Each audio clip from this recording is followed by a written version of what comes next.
My brother wanted me to dump my fiancé for him, and when I refused, he sent fake cheating screenshots and crashed our wedding rehearsal drunk, so I cut him and my whole family who supported him off. A little over 5 years ago, my brother Turk started dating Maria, and 3 months in, they set me up with her best friend Jen.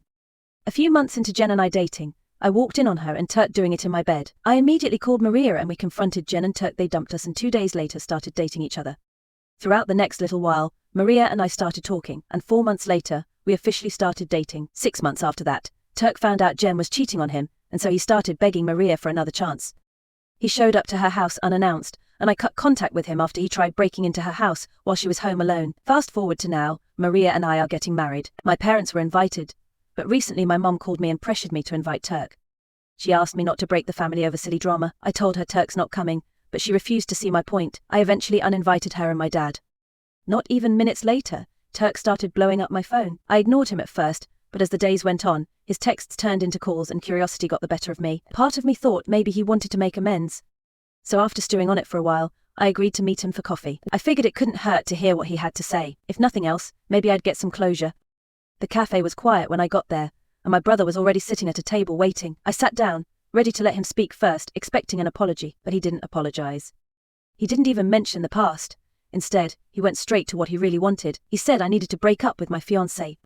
I was shocked. He went on to say that she was still in love with him and that I was just a rebound for her. He admitted that he was wrong in cheating on her and wanted her back. I found what he said comical. The gall of this guy. He had to be kidding me. He said that she belonged to him and that I had my fun with her, but now it was time to step aside. The laughter that I once had quickly turned into anger after everything he'd done.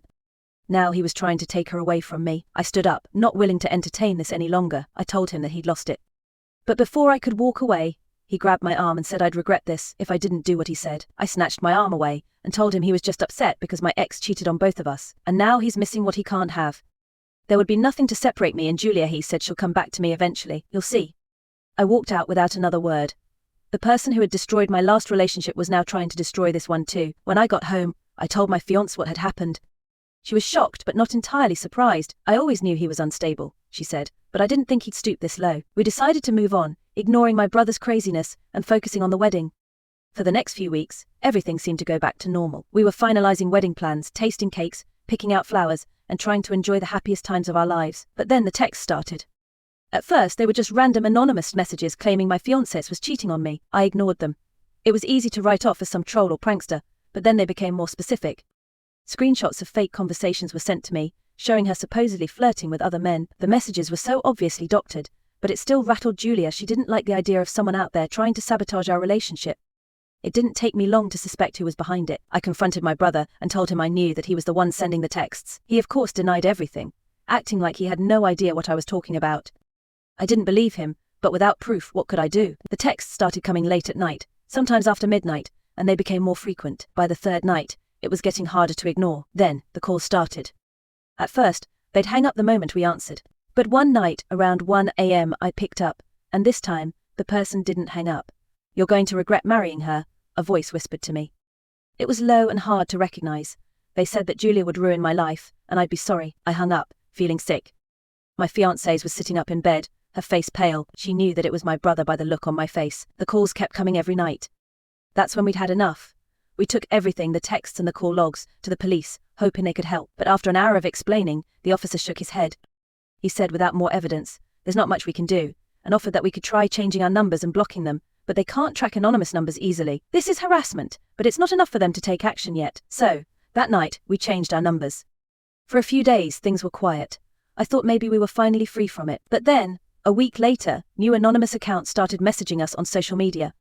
The first anonymous message appeared on Instagram. Its tone was familiar, accusing, and venomous, similar to the texts we had been receiving. At first, we tried to ignore it, but when my fiancé started receiving them too, each new message set us more on edge. We blocked the accounts, hoping that would put an end to it. But within hours, new ones would spring up, each more aggressive than the last. The messages followed the same pattern. Accusations of betrayal, warnings about our relationship, and threats that we couldn't quite trace to anyone specifically, but were impossible to ignore. It was exhausting both physically and emotionally. My fiancé's anxiety grew, and I could see the toll it was taking on her. Neither of us could escape it. The constant notifications, the chilling, anonymous threats, the feeling of being watched, it was suffocating. We tried to carry on with wedding planning, but it was hard to focus. We realized we couldn't keep living like this. The decision was made to deactivate our social media accounts entirely. We needed to focus on our relationship and the wedding without the constant bombardment of threats. Once our accounts were deactivated, the silence was immediate. Without the flood of notifications, we felt a calm we hadn't experienced in weeks. The quiet allowed us to reconnect, to focus on what really mattered. We spent the next few days immersed in wedding plans, appreciating the simplicity of being unplugged. The absence of social media was freeing. The messages had stopped, but the people behind them, my family, hadn't. As the wedding day approached, I knew their pranks weren't over. Just days before the wedding, something far worse happened. My fiancé had spent months picking out the perfect dress. It was everything she'd ever dreamed of. But one evening, we came home to find the dress completely destroyed. Someone had broken into our house and poured black ink all over it. The fabric was beyond repair. My fiancé was heartbroken, and I was livid. I checked the security footage from our front door, and there, in the dead of night, was a figure sneaking away. It was hard to make out clearly, but the person looked an awful lot like my mother. I didn't want to believe it, but deep down, I knew it was her. My mom had never approved of the wedding, but this was a new low. I confronted my parents the next day and showed them the footage. They both denied any involvement and acted offended that I'd even suggest such a thing. I knew better.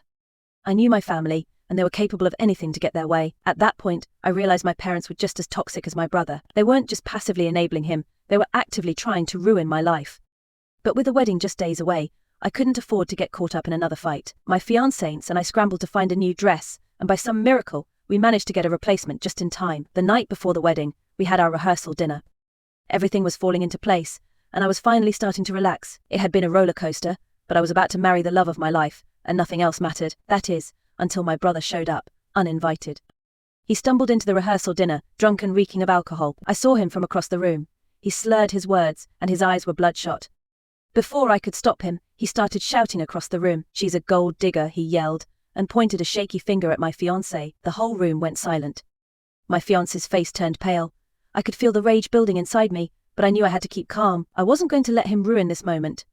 I told him he had to leave, but he didn't stop. He started spewing insult after insult, calling her names, saying that our marriage was a joke. He was out of control, completely off the rails. My parents were there, too, standing behind him, and you know what? They weren't stopping him, they were egging him on, nodding along like they agreed with every word.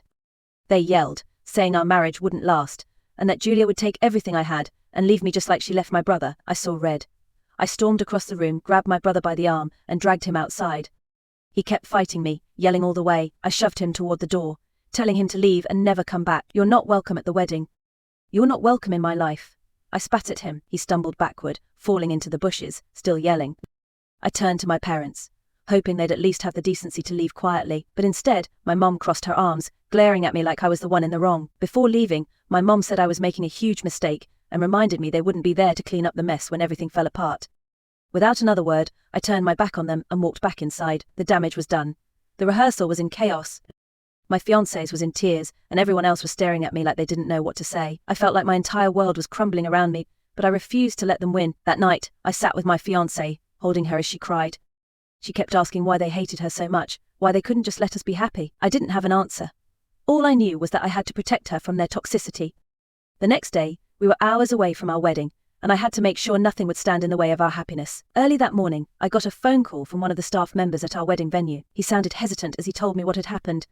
He said my brother and parents were there, and they tried to bribe them into cancelling the wedding. They said they offered him almost $5,000 to cancel the wedding, but he didn't take it. I told him I was grateful that he let me know.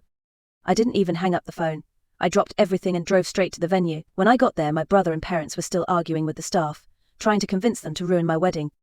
I walked up to them and asked, what the hell did they think they were doing? My mom turned to me, saying, "We're trying to stop you from making the biggest mistake of your life. They've definitely gone too far." I threatened to have them arrested if they didn't leave that instant.